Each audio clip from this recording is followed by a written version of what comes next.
Hello दोस्तों, स्वागत करता हूं आपके अपने YouTube channel current GK with revision CGWR।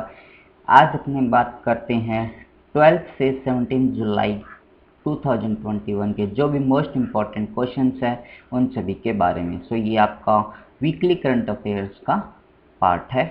अब अपनी बात करते हैं आज के वीडियो के फर्स्ट क्वेश्चन के बारे में। अभी हाल ही में विंबलडन टूर्नामेंट का आयोजन किया गया था। ये यूके के अंदर इसका आयोजन किया गया था। पुरुष एकल विंबलडन 2021 अभी हाल ही में किसने जीता है? सर्बिया कंट्री के रहने वाले नोवाक जोकोविक के द्वारा बेसिकली ये जो अवार्ड है वो जीता गया और उन्होंने इटली के मैतो ब्रेत्तिनी को इसके अंदर हराया था। इसी तरह से यदि वुमेंस कैटेगरी की बात करते हैं तो ऑस्ट्रेलिया की आश्ली बार्टी ने ये अवार्ड जीता और उन्होंने कैरोलिना प्लिस्कोवा को इसके अंदर हराया था। अब बात करते हैं अपने इस बार का जो ये था विंबलडन, वो 134th नंबर का एडिशन था। इसी के साथ साथ यदि बात करते हैं इसका जो आयोजन किया गया था वो यूनाइटेड किंगडम के अंदर किया गया था। और आप लोग मुझे एक क्वेश्चन का आंसर कमेंट्स के अंदर बताएंगे कि ये जो विंबलडन है किस कोर्ट के ऊपर खेला जाता है। फिर बात करते हैं अपने इसी के साथ साथ जो जूनियर पुरुष एकल विंबलडन था वो बेसिकली जो जीता गया था भारतीय मूल के समीर बनर्जी के द्वारा ये जीता गया था। अब अपने बात करते हैं इस साल का ये तीसरे नंबर का ग्रैंड स्लैम था। अब आसानी से याद रखने का तरीका आपके पास यही है कि ऑस्ट्रेलिया ओपन हुआ, आपका फ्रेंच ओपन हुआ और विंबलडन, इन तीनों को मेल्स कैटेगरी के अंदर किसने जीता है? सर्बिया के नोवाक जोकोविक के द्वारा। इसी तरह से यदि अपने वुमेंस कैटेगरी की बात करते हैं तो सबसे पहले जो फ्रेंच ओपन होता है वो जापान की जो नवामी ओसाका है उनके द्वारा जीता गया। फ्रेंच ओपन की बात करते हैं तो चेक गणराज्य की बारबोरा क्रेजिकोवा के द्वारा ये अवार्ड जीता गया। इसी तरह से अभी जो विंबलडन की बात करते हैं तो ऑस्ट्रेलिया की आशी बार्टी के द्वारा जीता गया है। अभी तक 3 ये जो अपने ग्रैंड स्लैम हुए टाइटल के उनके बारे में अपने चर्चा की है। फिर बात करते हैं नेक्स्ट क्वेश्चन के बारे में। अभी हाल ही में किस देश ने कोपा अमेरिका 2021 का जो टूर्नामेंट है वो भी जीता है? इसका राइट आंसर होगा अर्जेंटीना कंट्री ने बेसिकली ये जो अवार्ड है वो जीता और इन्होंने ब्राज़ील कंट्री को इसके अंदर 1-0 से हराया था।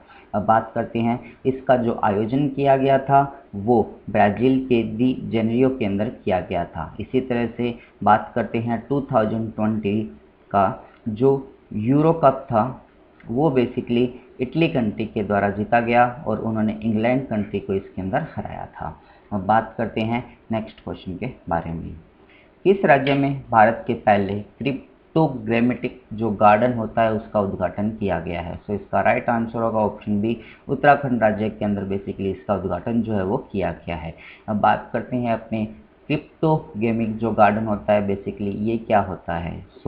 आपको किसी भी वस्तु का जो भी अपने छोटे छोटे पौधे होते हैं या फिर कोई नई चीज़ का जो जनरेशन होता है उनको आपको यदि दोबारा पुनर्उत्पादन करना होता है तो उसके लिए आपको किसी बीज की या फूलों की रिक्वायरमेंट होती है। लेकिन क्रिप्टोगेमिक गार्डन के अंदर क्या होता है, किसी भी चीज़ का यदि आपको पुनः उत्पादन करना होता है तो उसके लिए आपको किसी भी बीज या फिर फूलों की रिक्वायरमेंट नहीं होती है, वहीं पर पर्टिकुलर उनको रिप्रोडक्शन किया जाता है। ये उत्तराखंड के जो चक्रात रेंज है पर्टिकुलर देहरादून के अंदर है, वहीं पर इसको अभी उद्घाटन किया गया है। फिर बात करते हैं जो बाकी के ऑप्शंस हैं, जैसे कि हरियाणा की अपने बात करते हैं तो हरियाणा राज्य के गुरुग्राम के अंदर भारत का पहला जो अनाज एटीएम है वो ओपन किया गया है। ओडिशा की बात करते हैं तो इस राज्य के अंदर भी एक महत्वपूर्ण फेस्टिवल राज परबा फेस्टिवल मनाया गया था।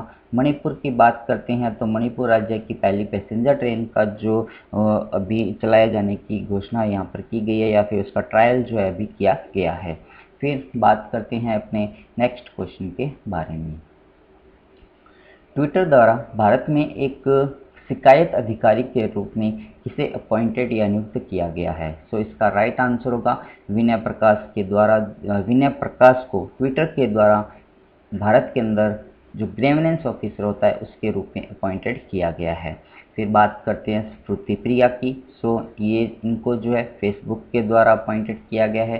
प्रेस बिलाल की बात करते हैं तो व्हाट्सएप के द्वारा इनको भारत में ग्रेविनेंस ऑफिसर के रूप में नियुक्त किया गया।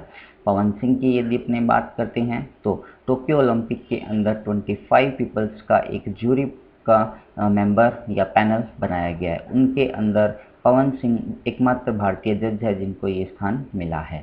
फिर अपने बात करते हैं नेक्स्ट क्वेश्चन के बारे में। जून 2021 के लिए ICC men's player of the month award अभी हाल ही में किसने जीता?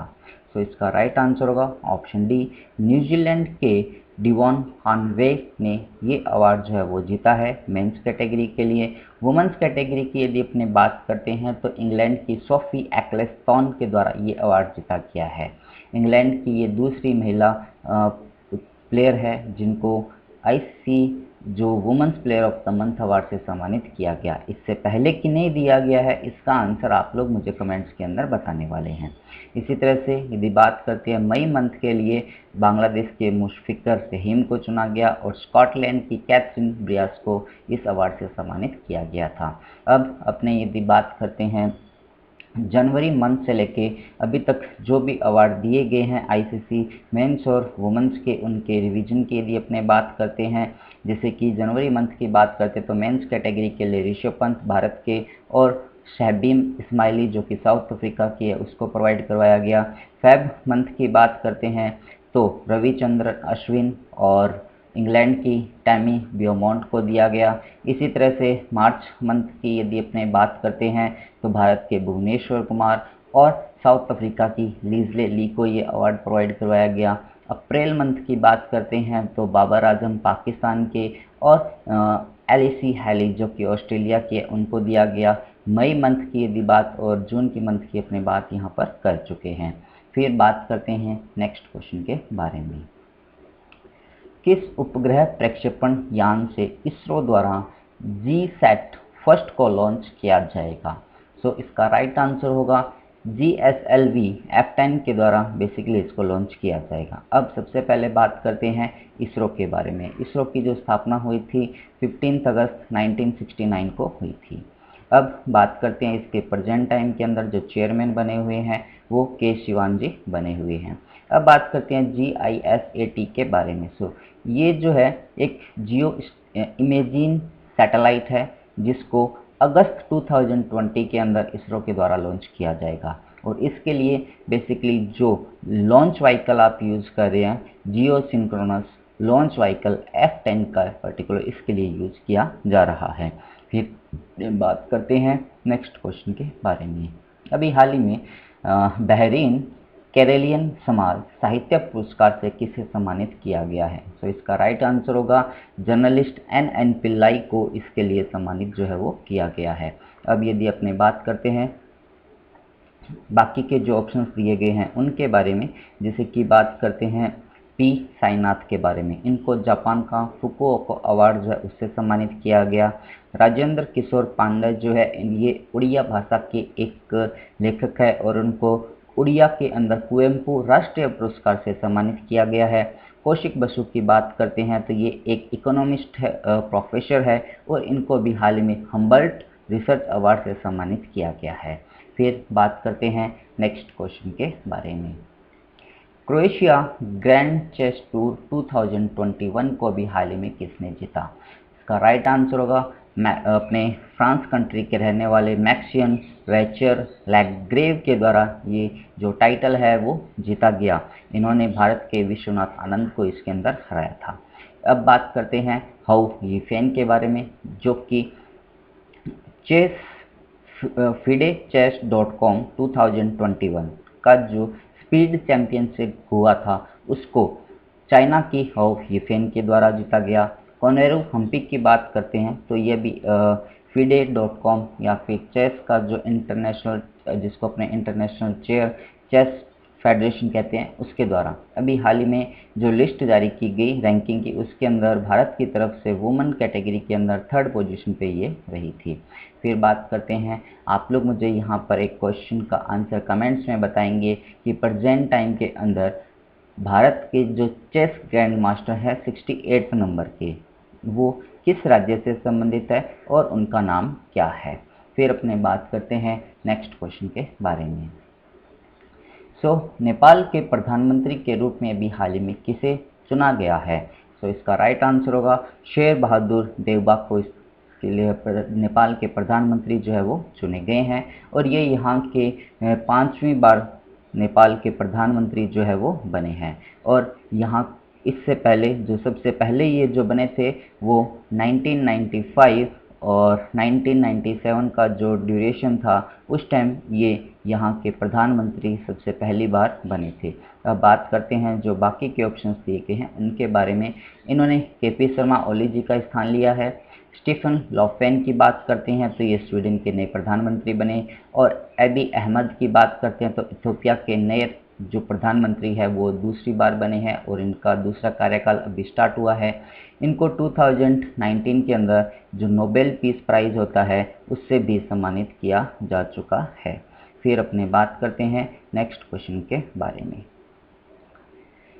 T20 में 14,000 या 14,000 रन बनाने वाले पहले क्रिकेटर जो है वो कौन बन चुके हैं। इसका राइट आंसर होगा यूनिवर्सल बॉस के नाम से जाने वाले क्रिस गेल पहले ऐसे प्लेयर बने हैं जिन्होंने कि T20 के अंदर 14,000 रन बनाए।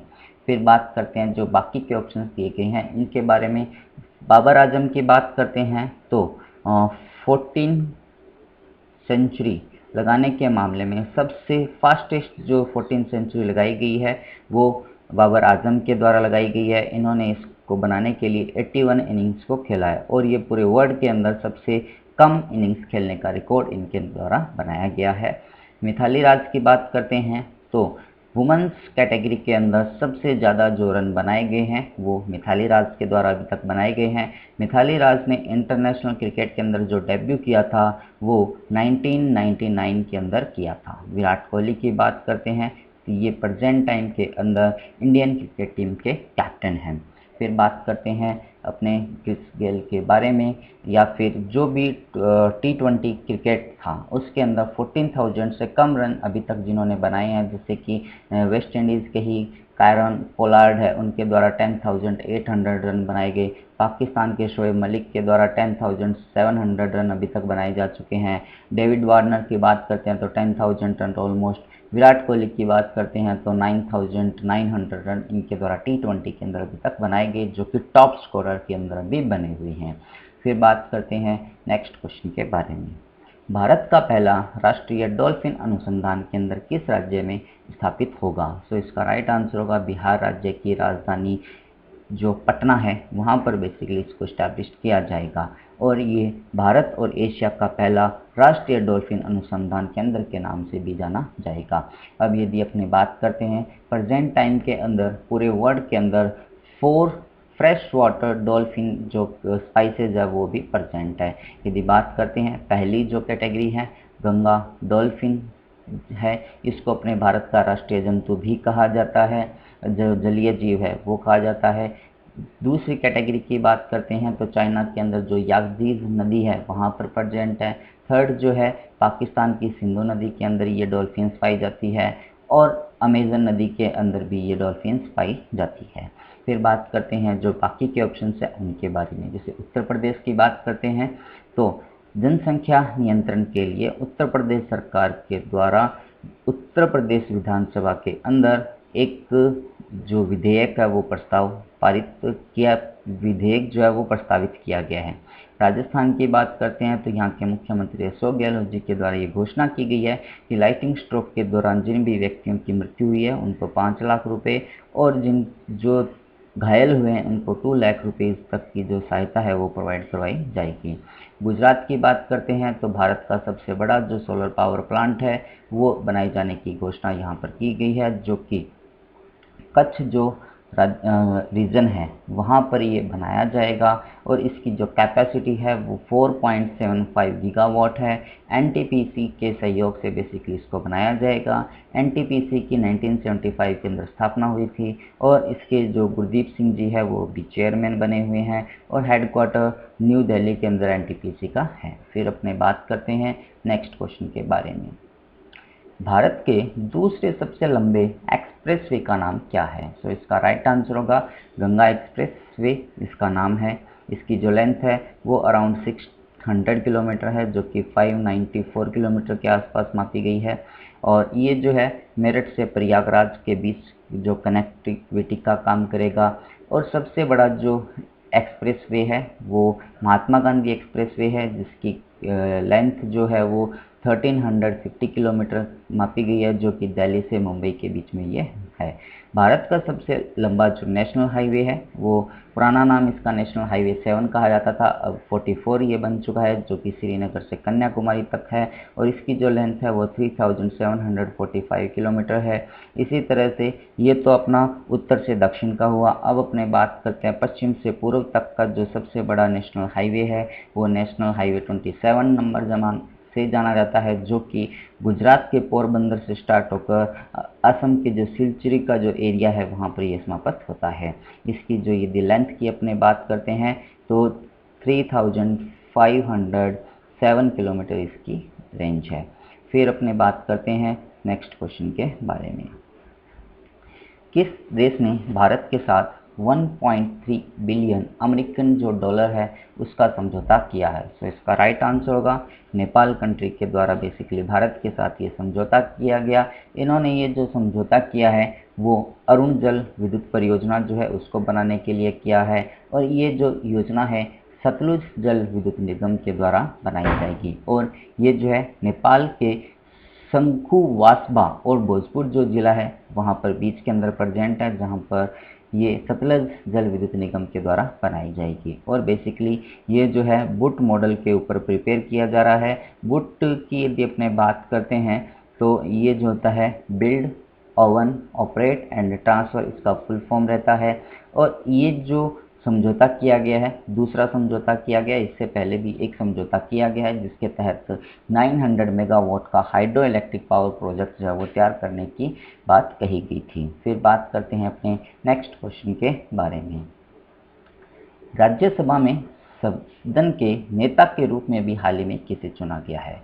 राइट आंसर होगा पीयूष गोयल जी, जो कि अभी प्रेजेंट टाइम के अंदर मिनिस्ट्री ऑफ टेक्सटाइल्स हैं। और इसी तरह से बात करते हैं इन्होंने थावरचंद गहलोत जी का स्थान लिया, जो कि अभी प्रेजेंट टाइम के अंदर कर्नाटका के राज्यपाल बना दिए गए हैं। मल्लिकार्जुन खड़गे की बात करते हैं तो ये प्रेजेंट टाइम के अंदर राज्यसभा के प्रतिपक्ष के नेता है। और गुलाब नबी आज़ाद का इन्होंने स्थान लिया था, जो कि कुछ समय पहले ही ये भी बने थे।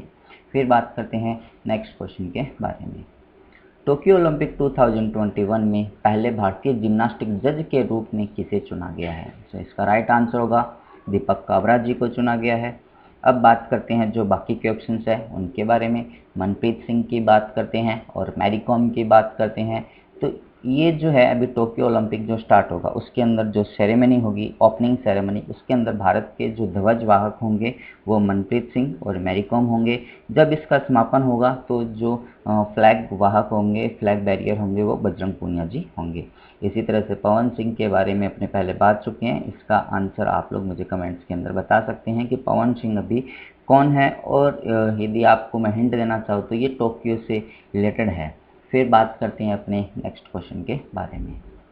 वाराणसी में रुद्राक्ष जो कन्वेंशन सेंटर है उसका उद्घाटन अभी हाल ही में किसने किया है? इसका राइट आंसर होगा हमारे देश के प्रधानमंत्री नरेंद्र मोदी जी के द्वारा इसका उद्घाटन किया गया है। और इस कन्वेंशन सेंटर की एक विशेष बात ये है, मुख्य तथ्य ये है कि इसकी जो ये रूफ बनाई गई है ये बेसिकली भगवान शिव का जो शिवलिंग माना जाता है उसकी शेप की पर्टिकुलर ये इसका रूफ जो है वो डिज़ाइन किया गया है।